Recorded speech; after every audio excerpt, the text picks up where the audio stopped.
Oke, bismillahirrahmanirrahim. Selamat datang di pembelajaran SAP PP, SAP QM, SAP PM, dan MM dengan saya Ahmad Yusuf Arif. Di sesi video tutorial kali ini, saya akan membahas materi SAP PM, Plan Maintenance, tentang service maintenance ya.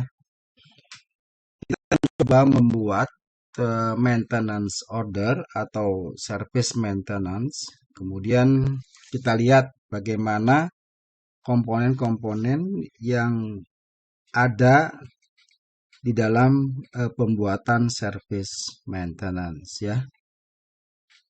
Terlebih dahulu sebelum kita masuk ke materi, kita ketahui bahwa service maintenance itu kita bagi menjadi dua bagian pada pembahasan yang kali ini. Yang pertama adalah service maintenance diperuntukkan untuk customer ya, di mana customer yang akan memperbaiki kendaraannya. Kemudian kita lakukan proses service maintenance atas customer tersebut. Atau juga bisa juga service maintenance yang dilakukan secara internal ya, di mana di dalam internal perusahaan itu sendiri terdapat equipment ataupun peralatan yang kendaraan atau peralatan yang akan diperbaiki oleh internal ya. Saya kira dua itu dulu yang kita akan coba nanti dibahas mengenai bagaimana service maintenance dilakukan pada customer dan internal.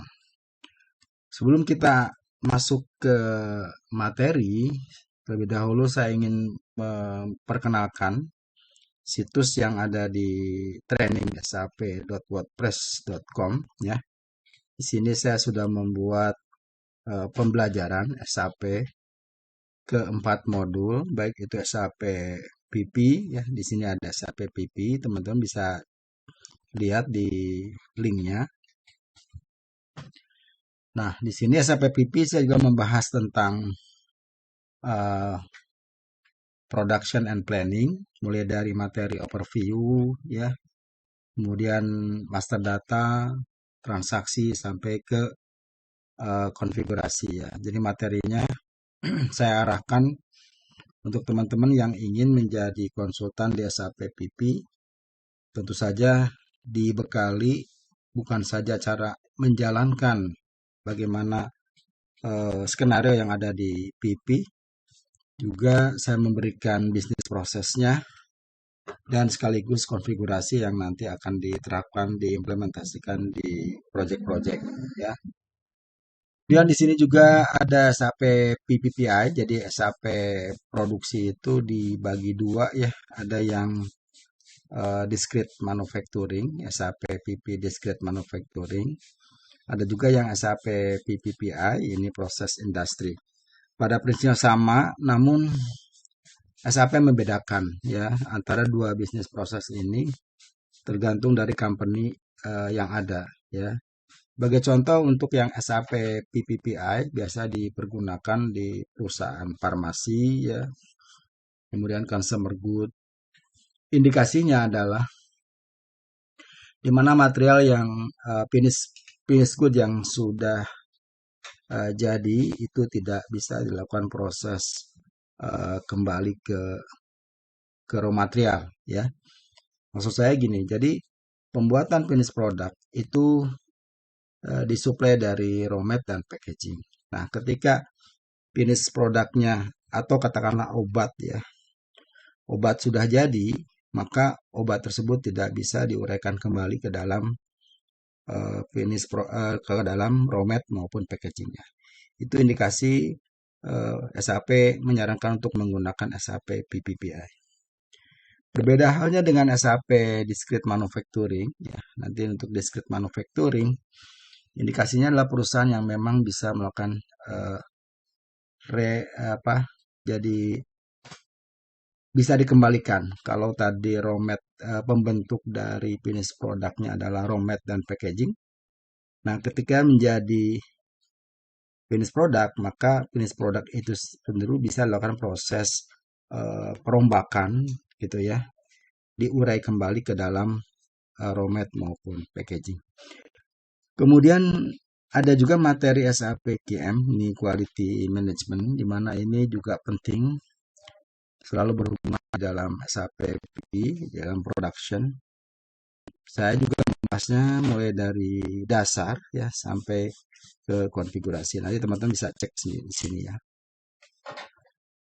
Kemudian SAPMM, ini juga SAPMM melengkapi pembelajaran kita tentang konsultan logistik, di mana wajib mengetahui bagaimana cara membuat material, ya, proses pemindahan barang, ya, pembuatan PRPO dan seterusnya. Ini karena juga mendukung ke proses ke modul SAP PP, QM maupun PM.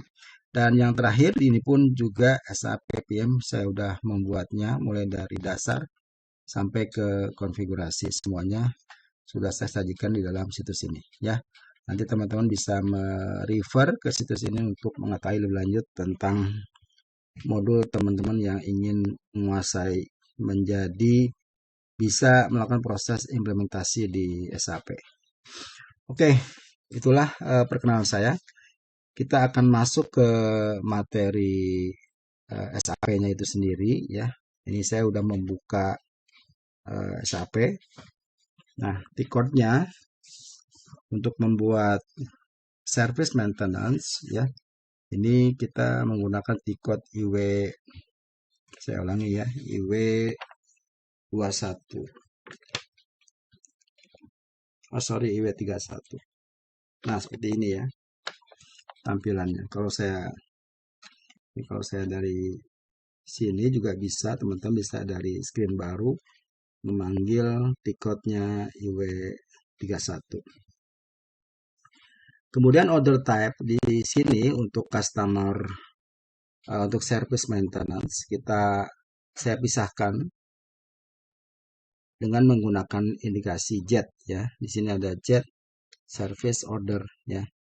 Untuk service order ini yang service order yang menggunakan waranti ya.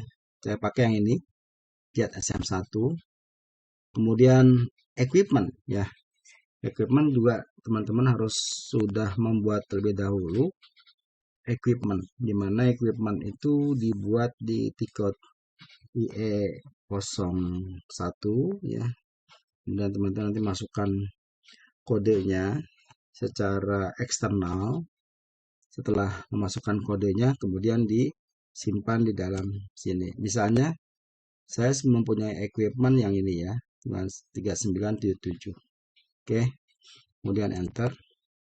Nah, oke, sebelum enter, di sini juga teman-teman harus memperhatikan ada plan ya, plan yang harus juga dimasukkan berikut bisnis areanya. Nah, di sini di equipment itu ada material ya.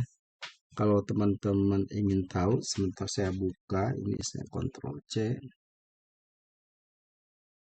Saya coba di sini ya.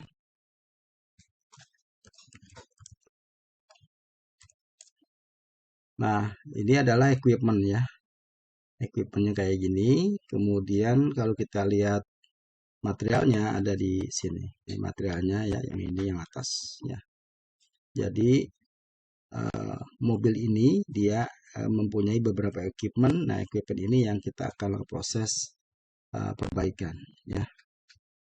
Oke, setelah equipment kita masukkan, kemudian kita enter. Di sini misalnya kita memberikan overhaul engine full kayak gitu ya misalnya. Kemudian customernya, katakanlah customernya Dakota ya seperti itu. Kemudian kita lihat ke bawah, ini service-nya tidak ada, person responsible. Ini udah dikonfig ya. Teman-teman juga bisa melakukan inputan person responsible sendiri gitu ya.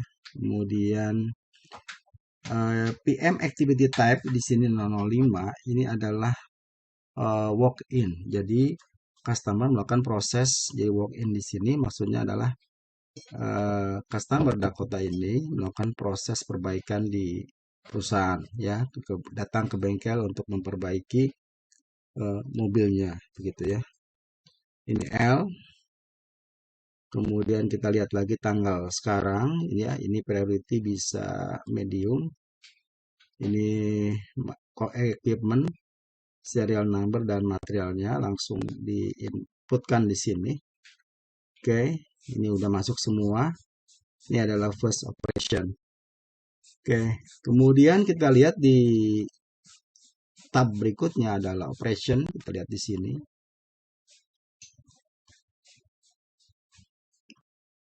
Nah, di operation tadi di header data kita udah masukkan operation yang pertama adalah overhaul engine fault ya. Oke, kemudian kita lihat di operation dia akan tersimpan di sini overhaul engine fault. Misalnya pengerjaannya 4 jam. Kemudian durasinya misalnya juga kita taruh 4 jam. Kemudian di sini work center-nya adalah service 1 ya. Saya juga sudah membuat work center dengan nama service 1. Kalau kita lihat work center seperti ini, nah di code CR01, 2 dan 3 teman-teman juga bisa menyiapkan work center-nya ya. Di sini service 1 seperti ini, kemudian costing dan activity-nya juga sudah kita maintain. Kemudian di sini adalah control key ya. Control key saya menggunakan INT internal ya. Jadi service ini itu dilakukan di proses perusahaan di internal di dalam. Kemudian juga saya coba menambahkan yang lainnya ya. Saya coba EXT. EXT adalah proses biaya dari selain overhaul engine, selain perbaikan dari mesin, kemudian juga ada biaya yang lain ya. Dengan cara saya memasukkan tadi EXT eksternal, kemudian dia muncul pop up permintaan seperti ini. Price-nya kalau ada ya, coba kita lihat di sini. Saya enter dulu sebentar. Ini operation tag-nya misalnya ganti bobot mesin ya, atau balancing spooling lah seperti itu ya. Oke, kemudian vendornya ya, kita masukkan vendornya. Nah seperti itu. Kemudian durasi waktunya 1 jam, misalnya 1 jam. Nah ini activity-nya karena dari PO dari luar ini kita kosongkan, itu ya. Oke. Kemudian kita lihat komponen ya, komponen dari proses perbaikan. Misalnya saya menggunakan material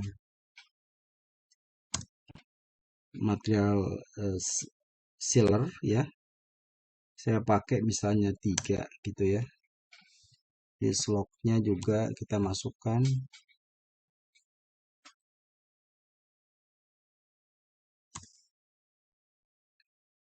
Slot-nya kita ganti.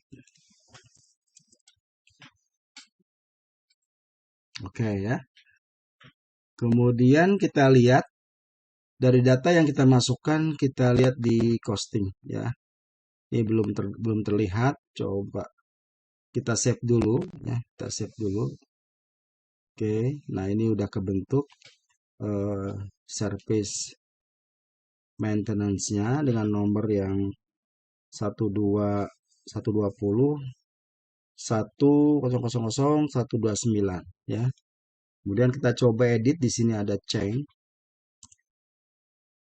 Kemudian kita cek kembali di sini sudah sesuai semua. Kemudian kita lihat di operation, ya, tidak ada perubahan. Di komponen, kemudian kita lihat di cost. Nah, sekarang baru muncul ya. Setelah kita save, dia akan menghitung cost-nya ya. Jadi ada COGS, ada internal labor. Ini biayanya dari mana? Internal labor dari activity yang ada di sini ya. Nah, di Gen RP ini adalah biaya dari labor. Sementara yang COGS ini adalah 600.000, itu didapatkan dari biaya dari eksternal ini ya, dari eksternal. Dari mana kita tahu 600.000? Kita bisa cek ya. Kita cek dari cost. Kemudian yang COGS ini kita klik ya. Kita cek. Kemudian kita tekan replace plan atau activity.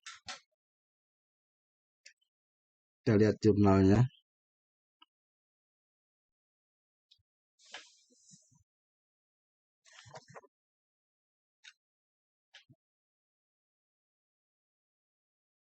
Oke, masih berjalan.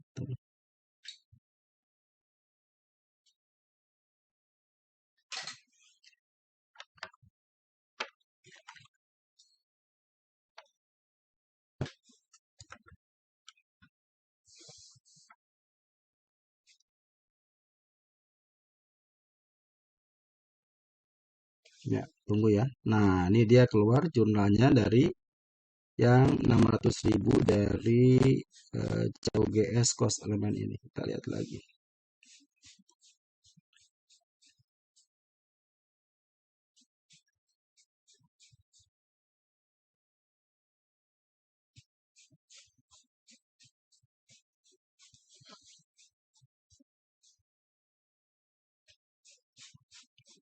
Ini agak lama ya.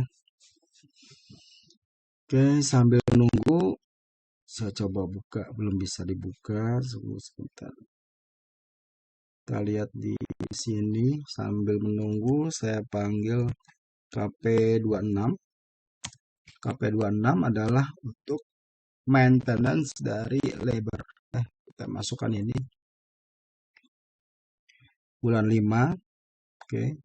Saya masukkan bulan 5 2024, kemudian cost centernya ya. Kita lihat dulu di sini. Ini kita lihat cost centernya, ini ada 600.000. Kita cek satu persatu ya, dari mana biayanya. Oke, kita cek dulu dari operation. Ini cost centernya, work centernya ini. Kita buka dulu. Nah, dia costingnya adalah ini. Cost centernya 1158. Kemudian activity-nya adalah Gen RP1 ya, kita lihat.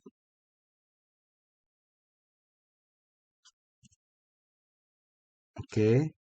Dan kita lihat Gen RP1. Oke. Nah, di sini sebenarnya saya lihat 120 ya. Di bulan 5 untuk Gen RP activity Gen RP1, di mana Gen RP1 adalah activity labor ya. Kalau kita lihat tadi di work centernya adalah maintenance labor ya. Maintenance labor. Jadi kita maintain sebagai fixed price sebesar 120.000 ya. Jadi ketika kita punya jam, jadi ini jamnya satuannya 120.000 per jam ya. 120.000 per jam. Jadi kalau kita lihat di operation sini, di operation untuk yang Gen RP, sorry, bukan yang ini ya, sorry, salah. Nah, sebentar. Nah, yang ini untuk Gen RP ini ada 4 ya. Jadi 4 kali 120.000 ya. Jadi teman-teman bisa hitung, di sini ada kalkulator. 4 kali 120.000 adalah 480 ya. Nah, ini ya 480 untuk internal lebarnya gitu. Sementara untuk COGS ya, untuk COGS di sini tadi dari mana dia dapat 600. Kalau kita lihat dari komponen, ini ada komponen 3 ya. Kita cek dia materialnya di inventory, di accounting 1, dia mempunyai 200.000 ya. 200.000 dikali 3 ya kan, jadi 600 ya. 200.000. Oke, kita back lagi. Kita lihat di sini sehingga mendapatkan 600.000 ya. Jadi biayanya seperti itu. Secara otomatis sistem akan menghitung. Setelah semua selesai ya, kemudian ini kita rilis. Oke. Kemudian dirilis, kemudian kita save ya. Oke. Jadi saya kira begitu ya cara membuat service maintenance menggunakan customer. Jadi customer yang Dakota akan memperbaiki mobilnya. Dia datang ke bengkel untuk memperbaiki mobilnya. Kemudian yang dicas adalah ada biaya overhaul dari engine ya. Kemudian juga ada OPL balancing, spuring. Dan komponen yang dipakai tadi dia misalnya menggunakan ini ya. Oke, saya kira itu dulu yang bisa saya showkan bagaimana cara membuat service maintenance ya. Teman-teman kalau menguasai konsep ini begitu pula untuk MO atau maintenance order yang lainnya, dia mempunyai indikasi yang sama. Cara membuatnya seperti itu.